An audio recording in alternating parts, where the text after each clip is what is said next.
It's been noted that Thucydides' history is dominated by individual figures. He gives us wonderful portraits of leading politicians and generals on both sides of the conflict. The most positive character sketch that's given is that of the famous Pericles, who was a leading Athenian statesman and general in the first years of the war. Pericles had played a central role in making use of the Delian League for the interests of Athens. In part under his leadership, the Athenian Empire arose. When the conflict with Sparta occurred, he urged the course of war, and his policies determined how the Athenians fought the conflict in its initial years. Pericles is hailed as a great figure in classical culture since he promoted education and the arts and used the proceeds of the empire to fund ambitious building and renovation projects to the city of Athens. In 429 BC, he succumbed to the plague in the besieged Athens. Thucydides' work can be seen as a defense of the policies of Pericles. Thucydides recounts the famous funeral oration that Pericles gave in 431 BC in the first year of the war. It was a tradition in Athens to hold a common funeral for all of those who had fallen in an armed conflict, and leading politicians or military leaders were asked to give the eulogy. Pericles uses his speech to remind his audience about what they're fighting for. The Athenians had suffered some hard losses, and it was no easy job to stand up in front of a large crowd of grieving relatives and try to find the right words to explain why their fathers, sons, and husbands had died.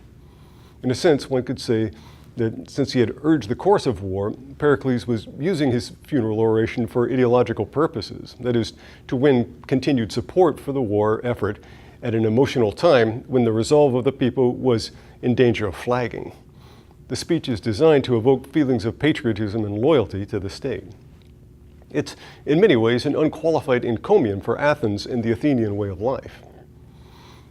We have before had occasion to remark that works that we're studying all in some way reflect the culture that they come from. They tell us how a given people saw and understood itself. With Pericles' funeral oration, we could ask for no clear example of this.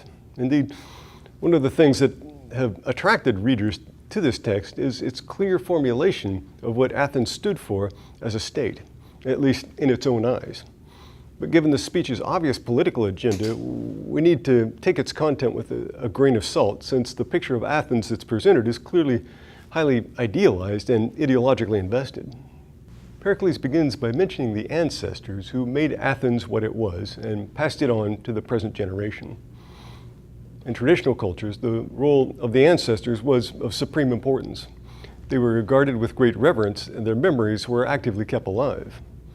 Today, we often tend to think of ourselves as individuals.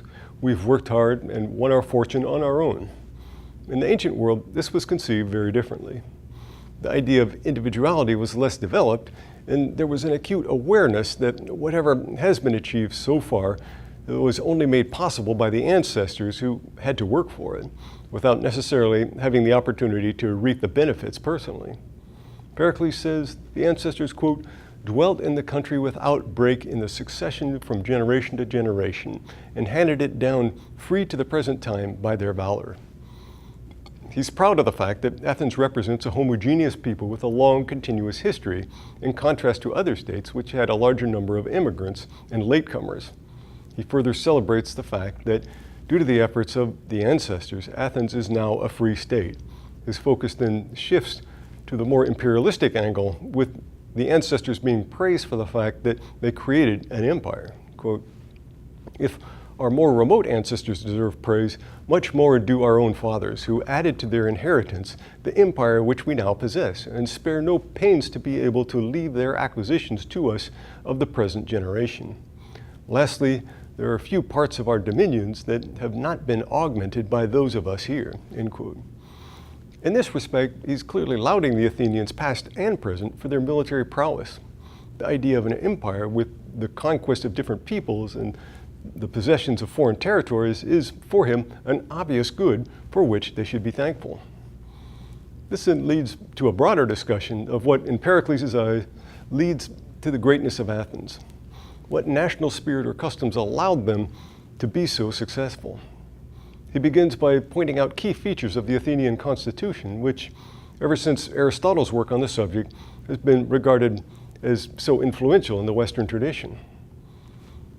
Pericles is keen to point out the democratic nature of the Constitution and the equality of citizens that it fosters. He argues that this undermines strict class distinctions and that any office is open to anyone with talent and ability. This then leads to an encomium about the freedom which the Athenian political structure allows its citizens to enjoy.